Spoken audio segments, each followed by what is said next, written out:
Tu es victime de cyberharcèlement. Tu es injurié, menacé sur les réseaux sociaux. C'est un délit.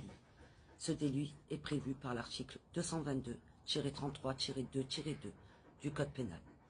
L'auteur encourt une peine de 5 ans d'emprisonnement, 75 000 € d'amende, hors circonstances aggravantes que sont par exemple ces cyberharcèlements faits sur des personnes vulnérables ou par effet de groupe, ce qu'on appelle nous l'effet de meute.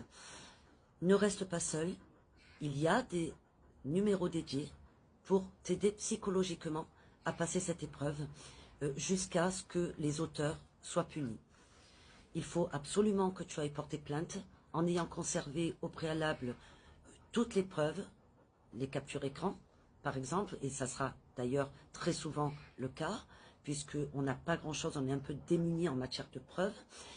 Et puis, tu peux également déposer plainte directement en ligne. Tu n'es pas obligé de te déplacer, mais le conseil quand même que j'ai à te donner, c'est de te déplacer, bien évidemment, auprès d'une gendarmerie ou d'un commissariat.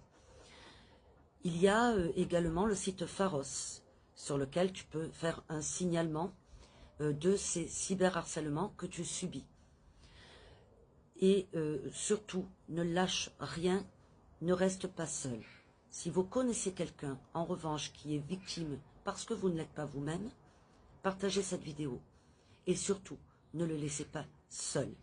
Parce que nous savons très bien que beaucoup de cyberharcèlements se terminent malheureusement en suicide. Beaucoup de suicides chez nos jeunes dans les réseaux sociaux à cause de ces cyberharcèlements.